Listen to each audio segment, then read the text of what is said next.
আসসালামু আলাইকুম বন্ধুরা। একবার ভেবে দেখুন তো, একদিন আপনি আপনার পরিবার বা আপনার প্রিয়জনকে নিয়ে ঘুরতে গেছেন। একটা হট এয়ার বেলুনে করে আপনারা আকাশে ভেসে বেড়াচ্ছেন। কিন্তু হঠাৎ করে এমন কিছু ঘটে গেল যেটা আপনারা কখনো স্বপ্নেও ভাবেননি, কারণ সেই হট এয়ার বেলুনটা মাঝ আকাশেই ফেটে গেল। হঠাৎ করে হাজার ফুট উপর থেকে আপনারা নিচে পড়ে যেতে থাকলেন, এমনকি সেই বেলুনের ভেতরে এমন একজন মানুষ ছিল যে কিনা আপনাকে মেরে ফেলতে চায়। তখন কি হবে? তো ঠিক এমনই এক ঘটনার সম্মুখীন হয়েছিল জ্যাক আর অ্যামি নামের এক দম্পতি। তো চলুন দেখে আসি এই থ্রিলিং গল্পতে আসলে হয়েছিলটা কি শেষ পর্যন্ত। গল্পের শুরুতে আমরা একটা কোম্পানি দেখতে পাই যার মালিক জ্যাক একটা লে অফ এগ্রিমেন্ট বা ছাঁটাইয়ের ফাইলে সই করতে থাকে। এখানে কোম্পানির বর্তমান অবস্থা খুব একটা ভালো না হবার কারণে সে সিদ্ধান্ত নিয়েছিল যে বেশ কিছু কর্মচারীকে সে চাকরি থেকে ছাঁটাই করবে। সেখানে কোম্পানির অন্যান্য অংশীদারেরা উপস্থিত ছিল এবং জ্যাকের এই সিদ্ধান্তে সকলেই সম্মতি জানায়। কিন্তু তখনই সেখানে জেমস নামের একজন কর্মচারী চলে আসে, যার রিটায়ারমেন্টের প্রায় সময় হয়ে এসেছে। সে তার পুরো জীবন এই কোম্পানির পেছনে ঢেলে দিয়েছিল, অথচ আজকে জ্যাক তাকে এই চাকরি থেকে বের করে দিচ্ছে। জেমস এই সিদ্ধান্তের প্রতিবাদ জানাতে জ্যাকের কাছে এসে বলে যে জ্যাক, তুমি এটা করতে পারো না। তুমি কি জানো এই কোম্পানিকে আজকের এই অবস্থানে দাঁড় করাতে আমি কতটা পরিশ্রম করেছি? তুমি আমাকে এভাবে বের করে দিতে পারো না। প্রয়োজনে তুমি আমার বেতন কমিয়ে দাও, কিন্তু প্লিজ আমাকে কাজ থেকে বের করে দিও না। কিন্তু জ্যাক তার কথায় কান না দিয়ে বলে যে দেখো জেমস, আমার কথা বোঝার চেষ্টা করো। আমি আসলে নিরুপায়, এখানে আমার করার কিছুই নেই। এই কথা শুনে জেমস হঠাৎ করে জ্যাকের দিকে বন্দুক তাক করে ধরে। জ্যাক তো ভীষণ ভয় পেয়ে যায়, আর সে বলেই ফেলে যে জ্যাক ভাই, এমনটা করো না। আমার স্ত্রী আছে, তার তো সবেমাত্র গর্ভপাত হয়েছে। সে এখনও ওই শোক কাটিয়েই উঠতে পারেনি, আর এখন আমার যদি কিছু হয়ে যায় তাহলে আমার স্ত্রীও নিজেকে শেষ করে ফেলবে। এই সব কথা শুনে জেমস আর জ্যাককে কিছু না বলে উল্টে প্রচণ্ড হতাশায় নিজের মাথায় গুলি চালিয়ে আত্মহত্যা করে ফেলে, কারণ জেমসের আর বেঁচে থাকার কোনো অবলম্বনই অবশিষ্ট ছিল না। এই মর্মান্তিক ঘটনা জ্যাককে অনেক অস্থির করে তোলে। সে নিজেকে অপরাধী ভাবতে শুরু করে। তাই সে তক্ষুনি তার স্ত্রী এমিকে ফোন করে বলে যে এমি, আমি আমার বিজনেস ট্রিপ শেষ করে কালকেই বাড়িতে ফিরছি। আমরা দুজন মিলে কোথাও ঘুরতে যাব আর অনেকটা সময় একসাথে কাটাবো।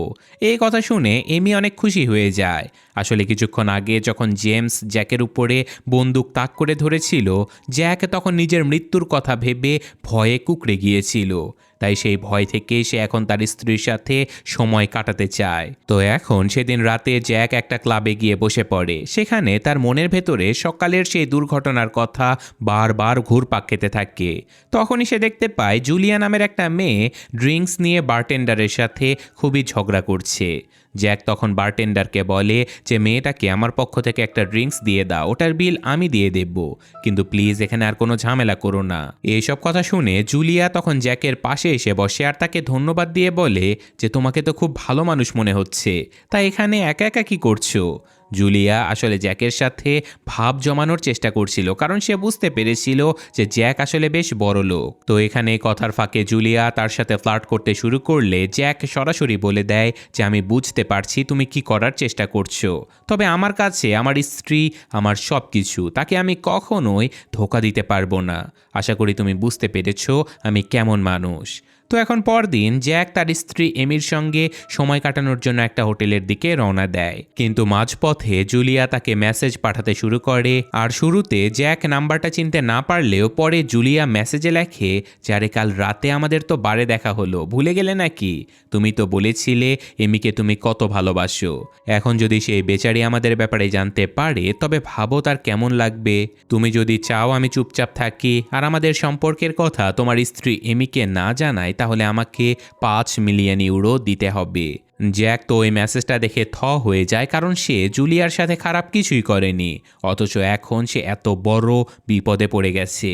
জ্যাক মনে মনে ভাবতে থাকে যে এত সব কিছু জানার পরেও এই মেয়েটা আমাকে ব্ল্যাকমেল কেন করছে। সে জুলিয়াকে মেসেজ করে বলে যে তোমার মতো লোকজনের সাথে আমার উকিলেরাই বুঝে নেবে। এটুকু বলে সে মেসেজ করা বন্ধ করে দেয়। আর এসবের কিছুই সে এমিকে বলে না, কারণ খামোখা ঝামেলা বাড়িয়ে কোনো লাভ নেই, কারণ এমি এমনিতেই অনেক ডিপ্রেশনে ছিল। এরপর তারা দুজন হোটেলে চলে যায়। সেখানে অনেকটা সময় কাটানোর পরে রাতের বেলা জ্যাক এমির কাছাকাছি যাওয়ার চেষ্টা করে, কিন্তু এমি এখানে তাকে বাধা দেয়, কারণ সে গর্ভপাতের শোক সে এখনও কাটিয়ে উঠতে পারেনি। জ্যাকও তার মানসিক অবস্থা বুঝতে পেরে তাকে আর জোর করে না। আর এখন পরদিন সকালে জ্যাক আর এমি দুজনে একটা হট এয়ার বেলুনে চড়তে চলে যায়, কারণ এমির এটা খুবই পছন্দের রাইড ছিল। সেখানে যাবার পরে তাদের সঙ্গে ডেভিড নামের একজন পাইলটের দেখা হয়, যে কিনা এই বেলুনটা চালায়। এই কাজে ডেভিডের অনেক অভিজ্ঞতা রয়েছে। ডেভিড তাদেরকে বলে যে আরেকজন মেয়ে যাত্রী আসছে, আমরা 4 জন একসাথে রওনা দেব। তো কিছুক্ষণ পরেই সেই মেয়েটা সেখানে চলে আসে, আর তাকে দেখে জ্যাকের মুখ একেবারে শুকিয়ে যায়, কারণ সেই মেয়েটা আর কেউ নয়, সে ছিল জুলিয়া। জুলিয়া এখানে এসে একই বেলুনে চড়ে বসে। এমি তো আর তাকে চেনে না, কিন্তু জুলিয়া এমিকে দেখে বলে যে আমি তোমাদের দুজনকে খুব ভালো করেই চিনি, তোমরা তো অনেক বিখ্যাত মানুষ, তাই না?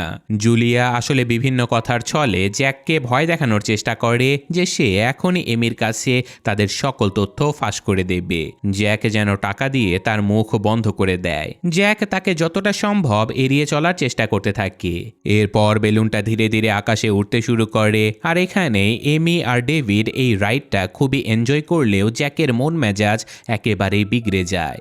ওপর থেকে জুলিয়া বারবার তাকে শাসাতে থাকে যে আমার থেকে বেঁচে থাকার চেষ্টা করো না, কারণ তোমাকে ধরা পড়তেই হবে। আর এখন আকাশে অনেক উঁচুতে ওঠার পরে জুলিয়া এমির সঙ্গে কথা বলে, আর তার ব্যক্তিগত জীবনের বিভিন্ন কথা তাকে জানাতে থাকে। আসলে গতকাল রাতে নেশার ঘোরে জ্যাক নিজে জুলিয়াকে সবকিছু বলে দিয়েছিল, তার আর এমির সম্পর্কের টানাপোড়ান থেকে শুরু করে এমির গর্ভপাতের কথা সবকিছু। এই সব কিছু শুনে এমি অনেক অবাক হয়ে যায়, কারণ এই মেয়েটা এত সব কিছু জানলো কিভাবে সেটা সে বুঝতেই পারছিল না। আর এখন এই দুর্বলতার সুযোগ নিয়ে জুলিয়া জ্যাককে ব্ল্যাকমেল করতে থাকে, আর এমির চারপাশে ঘুরঘুর করে যেন জ্যাক ভয় পেয়ে তাকে টাকা দিয়ে দেয়। জ্যাক তখন এমিকে সেখান থেকে সরিয়ে নিয়ে পাশের দৃশ্যগুলো দেখতে বলে। এইসব কিছু দেখে এমির মনে একটু খটকা লাগতে থাকে যে জুলিয়ার এখানে আসার পর থেকে জ্যাক হঠাৎ করেই এমন বদলে গেল কেন, কিন্তু সে কোনো কথা বাড়ায় না। একটু পরে এমি জুলিয়াকে বলে যে তুমি কি আমাদের দুজনের একটা ছবি তুলে দেবে?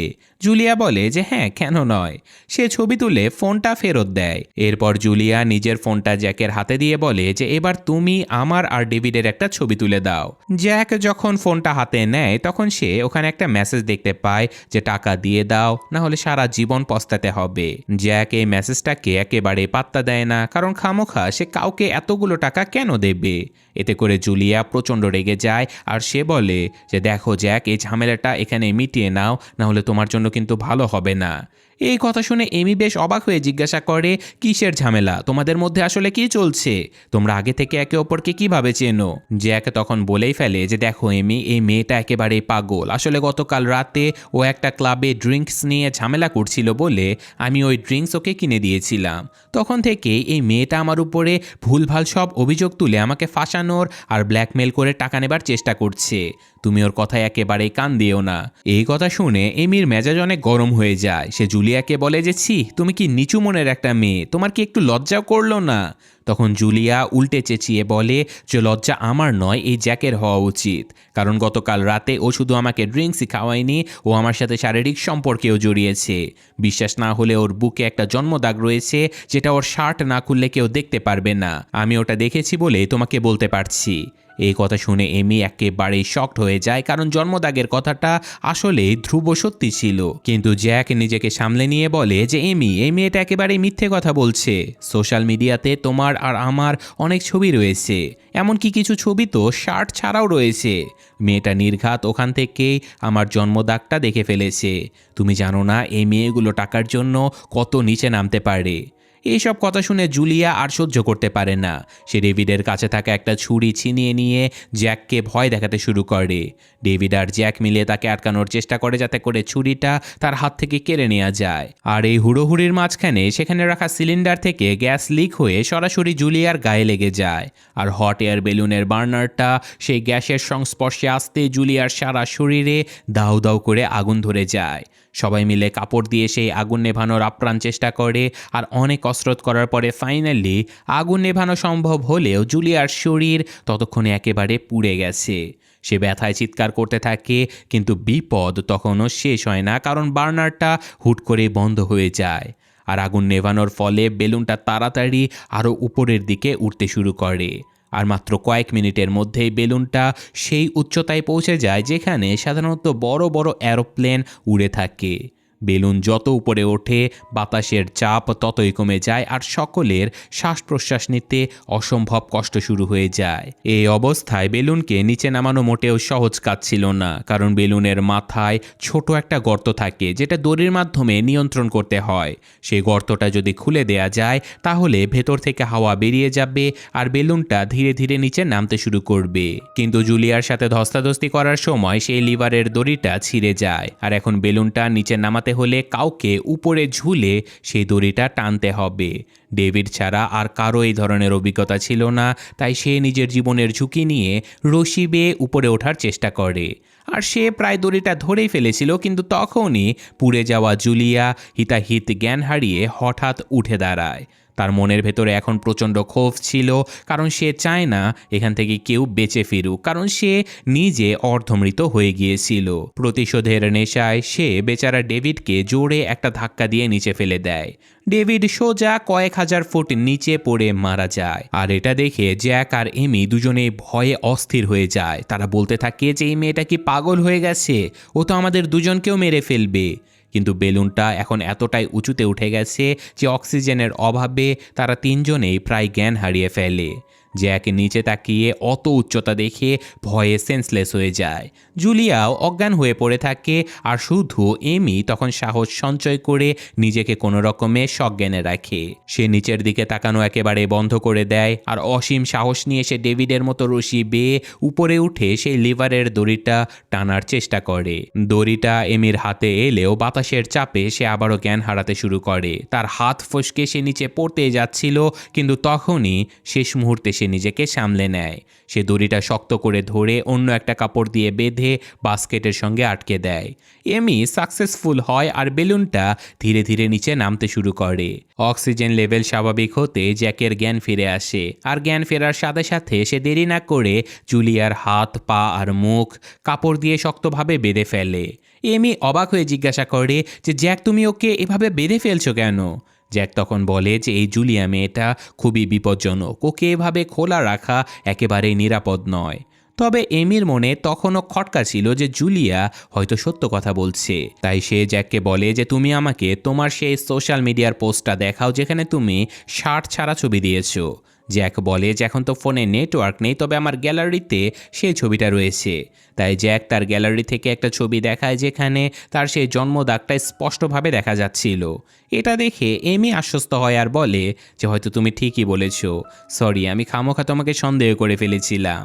জ্যাক তখন বলে যে হ্যাঁ, আমিও তো সেটাই বলছি, এই লোভী মেয়েটার পাল্লায় পড়ে তুমি আমাকে ভুল বুঝতে শুরু করেছো। তারা এখন এভাবে এগিয়ে যাচ্ছিল, কিন্তু হঠাৎই সামনে বিশাল বড় একটা পাহাড় দেখা যায়, আর পাহাড়ের সাথে ধাক্কা লাগলে এই বেলুনটা একেবারেই ছিন্ন ভিন্ন হয়ে যাবে।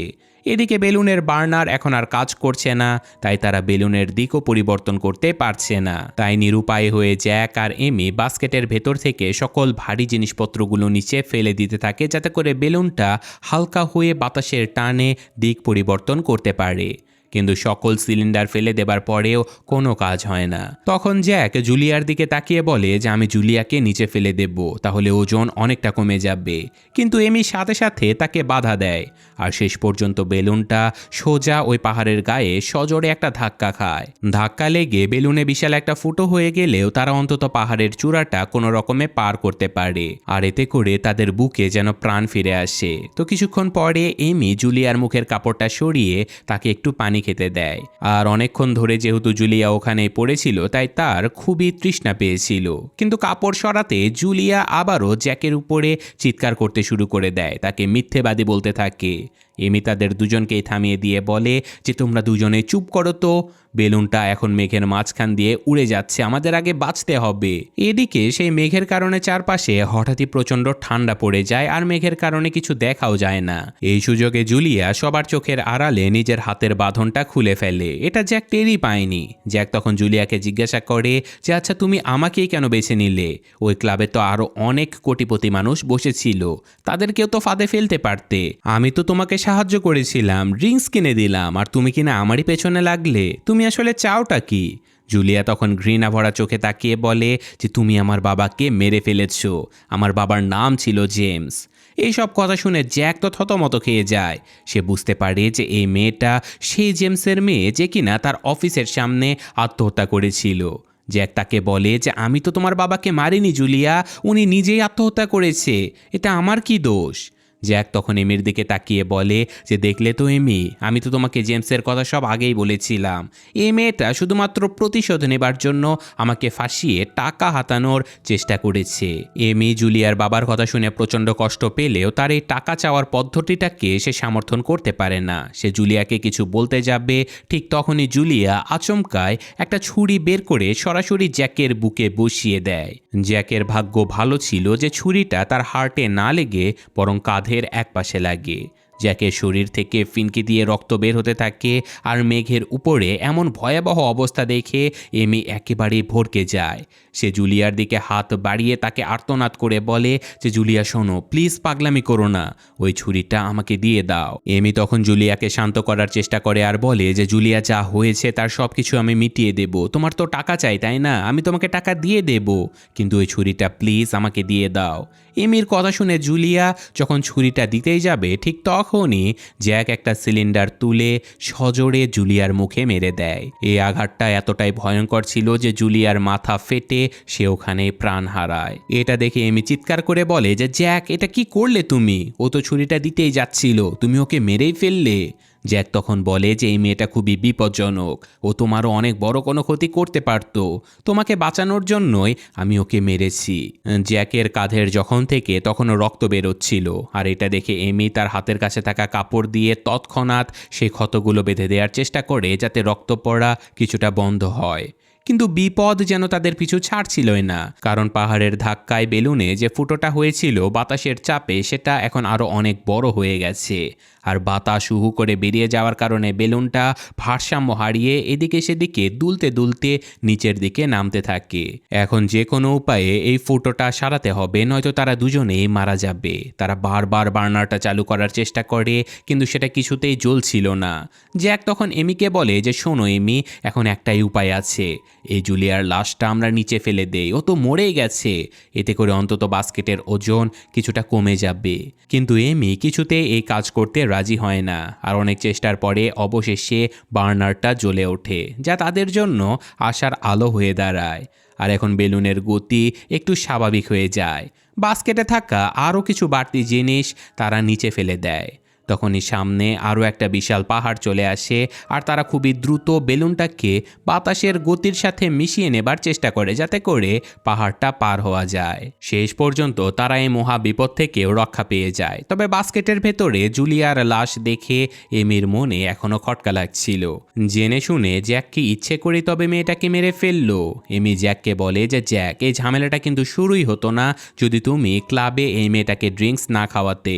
অপরিচিত একটা মেয়েকে ড্রিঙ্কস খাওয়ানোর কি দরকারটা ছিল? জ্যাক তখন প্রচণ্ড রেগে গিয়ে বলে যে তার মানে এখন সব দোষ আমার, তুমি এখনও আমাকে সন্দেহ করছো? তুমি কি জানো আমাদের সম্পর্কটা এখন কোন পর্যায়ে আছে? তুমি সারাক্ষণ নিজের ডিপ্রেশন নিয়ে পড়ে থাকো, তবুও আমি সব কিছু সামলে নিয়ে চলেছি, আর তুমি কি না আমার উপরেই উল্টে দোষ চাপাচ্ছ?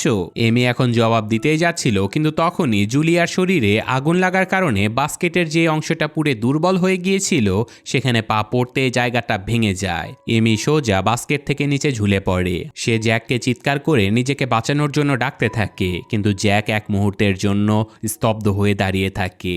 সে এমিকে সাথে সাথে বাঁচানোর কোনো চেষ্টাই করে না, কিন্তু কিছুক্ষণ পরে ফাইনালি জ্যাক এমিকে টেনে তোলার চেষ্টা শুরু করে।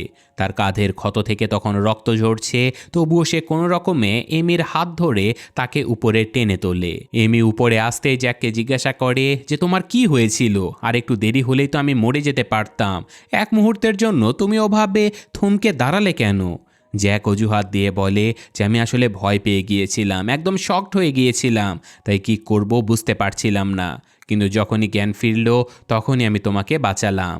কিন্তু এমির বুকটা তখনও কাঁপছিল, কারণ জ্যাকের চোখের দিকে তাকিয়ে সে এক মুহূর্তের জন্য অন্য কিছু দেখতে পেয়েছিল। তার মনে হচ্ছিল যখন সে নিচে পড়তে যাচ্ছিল তখন জ্যাকের প্রথম চিন্তাটা তাকে বাঁচানোর ছিলই না। এমির এই সন্দেহ জ্যাক বুঝতে পারে, আর সে বলে যে আমি নিজেও খুব শকের মধ্যে আছি, মাথা একদম কাজ করছে না, এত কিছু আমি তোমার জন্যই করছি আর তুমি আমাকেই ভুল বুঝছো। তখনই তাদের সামনে বিশাল কালো মেঘ দেখা যায়। ঝড়ো হাওয়ায় সেই বেলুনটা মেঘের ভেতরে ঢুকে পড়ে আর বাতাসের ঝাপটায় বার্নারটা বন্ধ হয়ে যায়। ফলে বেলুন এখন পুরোপুরি বাতাসের নিয়ন্ত্রণে চলে যায়, আর মেঘের ভেতরে ঝড়ের ঝাপটা লাগতেই বেলুনের সেই ফুটোটা আরও বড় হতে শুরু করে। অবস্থা এমন হয়ে যায় যে বেলুনটা যে কোনো সময় ফেটে যেতে পারে। এমি বলে যে জ্যাক, আমাদের এই ফুটোটা এখনই বন্ধ করতে হবে, তা না হলে আমরা কেউ বাঁচতে পারবো না। জ্যাক বলে যে পাগল হলে নাকি, এই ঝড়ের মধ্যে এটা করা অসম্ভব। কিন্তু এমি দমে যাবার পাত্রী ছিল না। সে আবারও সেই রশি বেয়ে উপরে উঠে যায় আর তার হাতের এক টুকরো কাপড় নিয়ে সে বেলুনের ফাটা অংশটা ধরার চেষ্টা করে। প্রবল হাওয়া, বিদ্যুৎ আর বৃষ্টি সবকিছু মিলিয়ে এক নরকীয় অবস্থা এখানে শুরু হয়ে যায়। এমি বারবার চেষ্টা করে সেই কাপড়টাকে ধরার জন্য, কিন্তু বারবার সেটা হাত ফসকে চলে যাচ্ছিল। যখন সে প্রায় হাল ছেড়ে দেবে তখনই কপাল ভালো থাকায় কাপড়টা তার হাতে চলে আসে। সে সাথে সাথে কাপড়টা বাস্কেটের সাথে বেঁধে ওই ফুটোটাকে আটকে দেয়। আর এখানে জ্যাকের চেয়ে এমি অনেক বেশি সাহস দেখায়। সে একা একা সাহসের সাথে দুবার সবাইকে নিশ্চিত মৃত্যুর মুখ থেকে বাঁচিয়ে আনে। অবশেষে তারা ঝড় কাটিয়ে একটা খোলা মাঠের উপরে পৌঁছে যায়। বেলুনটা এখন খুবই শান্তভাবে নিচের দিকে নামছে। হয়তো কয়েক মিনিটের মধ্যেই তারা নিরাপদে ল্যান্ডও করবে। বেলুনটা যখন ধীরে ধীরে নিচের দিকে নামছিল তখনই এমির মনে একটা খটকা লাগে। তার হঠাৎ মনে পড়ে যে জুলিয়া কিন্তু জ্যাকের মোজার ব্র্যান্ডের নাম পর্যন্ত বলে দিয়েছিল। মোজার নাম তো জুতো না খুলে দেখা সম্ভব না, আর জ্যাক তো নিশ্চয়ই ওই ক্লাবের ভেতরে জুতো খুলে ঢোকেনি। এমি তখন জ্যাককে জিজ্ঞাসা করে যে জুলিয়া তোমার মোজার ব্র্যান্ডের নাম কিভাবে জানলো। জ্যাক তখন একটু ঘাবড়ে গিয়ে উত্তর দেয় যে আরে জুতো খুললেই কি শুধু ব্র্যান্ডের নাম দেখা যায় নাকি, প্যান্ট একটু উপরে উঠলেই তো মোজার নাম দেখা যায়। মাঝে মাঝে আমরা এমনভাবে বসি যে প্যান্ট কিছুটা উপরে উঠে যায় আর মোজা দেখা যায়। তুমিও না একটু বেশি সন্দেহ করছো, আমি কেন জুলিয়ার মতো একটা মেয়ের সাথে কিছু করতে যাব বলো তো। কিন্তু এমি এখন আর থামার পাত্রী ছিল না, তাকে সত্যিটা জানতেই হবে। সে জুলিয়ার ফোনটা খুঁজতে শুরু করে, কিন্তু তার আগেই জ্যাক ফোনটা পেয়ে যায় আর এমিকে না জানিয়ে সেটা বাস্কেট থেকে নিচে ফেলে দেয়। জুলিয়ার ফোন না পেয়ে এমি তখন জ্যাককে বলে যে তোমার ফোনটা দাও, ও তো তোমাকে মেসেজ করেছিল, আমি সেই মেসেজগুলো দেখতে চাই। জ্যাক খুবই নিশ্চিন্ত মনে ফোনটা এমির হাতে দিয়ে দেয়, কারণ সে ভেবেছিল যে ফোনে তো কোনো প্রমাণই নেই। এমি জুলিয়ার মেসেজ অপশন খুলতেই সেখানে একটা ভিডিও দেখতে পায়। জ্যাক যখন জুলিয়ার মেসেজ পেয়েছিল তখন ভিডিওটা সে খেয়ালই করেনি, তাহলে সে অবশ্যই ভিডিওটা ডিলিট করে দিত। এমি ভিডিওটা প্লে করতেই তার মাথায় যেন আকাশ ভেঙে পড়ে, কারণ এই ভিডিওতে পরিষ্কার দেখা যাচ্ছিল যে ক্লাব থেকে বের হবার পর জ্যাক জুলিয়াকে নিয়ে একটা হোটেলে গিয়েছিল। সেখানে তাদের শারীরিক সম্পর্ক হয়েছিল, আর জুলিয়ার বাবা যখন জ্যাকের কারণে আত্মহত্যা করেছে তখন জুলিয়া আসলে প্রতিশোধ নিতে আর টাকার জন্য জ্যাককে ব্ল্যাকমেল করার পরিকল্পনা করে। সে জ্যাকের সাথে প্রাইভেট কিছুটা সময় কাটায় আর লুকিয়ে লুকিয়ে এই ভিডিওটা রেকর্ড করে।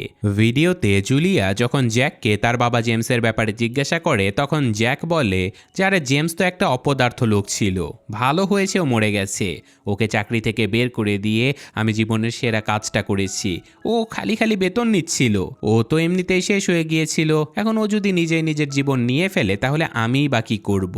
এই ভিডিওটা দেখে এমি একেবারে পাথর হয়ে যায়, আর জ্যাক যখন বুঝতে পারে যে এমি সব কিছু জানতে পেরে গেছে তখন জ্যাক নির্লজ্জের মতো বলে যে হ্যাঁ এটাই সত্যি, এখন তো সব সত্যি জেনে গেছো, কিন্তু আমি কি করব বলো, তোমার ডিপ্রেশনের চক্করে তুমি তো আমাকে তোমার কাছেই আসতে দাও না, রোজ রোজ তোমার এই নাটক আমার আর ভালো লাগে না, তাই আমি বাইরে গিয়েছিলাম। এইসব কথা শুনে এমি অঝরে কান্না করতে থাকে। সে বলে যে তার মানে তুমি এতক্ষণ আমাকে শুধুমাত্র সহানুভূতি দেখানোর অভিনয় করেছিলে, জুলিয়া তাহলে ঠিকই বলেছিল, তুমি অত্যন্ত জঘন্য একটা মানুষ। জ্যাক এবার প্রচণ্ড রেগে গিয়ে বলে যে জঘন্য মানুষ তুমি কাকে বলছো, তোমার তো আমাকে ধন্যবাদ দেওয়া উচিত যে আমি তোমাকে এমন একটা রাজকীয় জীবন দিয়েছি, তুমি তো ছিলে একটা সাধারণ নার্সারির টিচার, তোমার সারা মাসের বেতনের চেয়ে বেশি টাকা তো আমি আমার বাথরুম পরিষ্কার করার লোককে দিয়ে দিই, আমি তোমাকে সব কিছু দিয়েছি অথচ তুমি আমাকেই দোষ দিচ্ছ। এইসব কথা শুনে এমির মন একেবারে ভেঙে যায়। সে বলে যে তোমাকে চিনতে আমি মস্ত বড় ভুল করে ফেলেছি জ্যাক। জুলিয়ার মতো মেয়েটাকে তুমি শুধুমাত্র খুনি বানিয়ে তাকে মেরে ফেললে। আমি সবাইকে তোমার এই আসল রূপ দেখিয়ে দেব। জুলিয়ার খুনের দায়ে আমি তোমাকে জেলে পাঠাবো। এইসব কথা শুনে জ্যাক প্রচণ্ড ভয়ে এমিকে বাস্কেট থেকে ফেলে দেবার চেষ্টা করে, কিন্তু ধস্তাধস্তি করতে গিয়ে জ্যাকেরই পা পিছলে যায় আর সে নিজেই রশি ধরে বাস্কেটের নিচে একেবারে ঝুলে পড়ে। জ্যাক চিৎকার করে বলে যে এমি প্লিজ আমাকে বাঁচাও, আমি তোমার স্বামী, আমাকে মেরে ফেলো না এভাবে। কিন্তু এমি তার কথায় একেবারেই কান দেয় না। সে জুলিয়ার লাশটা বাস্কেটের পাশ দিয়ে জ্যাকের উপরে ঠেলে ফেলে দেয়। সে মনে মনে ভাবতে থাকে যে জুলিয়া বেঁচে থাকতে জ্যাককে মারতে না পারলেও ও মরে গিয়ে যেন ওর লাশটা এই কাজটা করে ফেলে। জুলিয়ার ভারী লাশটা জ্যাকের উপরে পড়তেই তার হাত ফসকে যায় আর দুজনেই কয়েক হাজার ফুট নিচে পড়ে মারা যায়। এমি তখন একা একা নিরাপদে বেলুনটাকে ল্যান্ড করায়। সে জানতো যে জ্যাকের উকিলেরা তাকে ফাঁসানোর চেষ্টা করবে, তাই সে বেলুনটাতে আগুন ধরিয়ে দিয়ে সেখান থেকে উধাও হয়ে যায়। দুনিয়ার সকল মানুষেরা মনে করে যে এই বেলুনের সকল যাত্রীরাই দুর্ঘটনায় মারা গেছে, আর এখন এমি অন্য কোথাও নিজের পরিচয় লুকিয়ে নতুন করে জীবন কাটাতে শুরু করে। কারণ সে বেঁচে আছে এটা সবাই জানতে পারলে তার উপরে বিভিন্ন মামলা হবে, জিজ্ঞাসাবাদ হবে, আর তাকে কোর্টে ঘুরে ঘুরে অনেক সময় নষ্ট করতে হবে। তাই সে দুনিয়ার সামনে নিজেকে মৃত প্রমাণ করে দিয়ে সুন্দর একটা জীবন কাটাতে এখান থেকে চলে যায়। তো গল্পটা এখানে শেষ হয়ে যায়। কেমন লাগলো সেটা কমেন্টে জানাবেন। আর বেশি কথা না বাড়িয়ে আজকের মতো এখানেই বিদায় নিচ্ছি।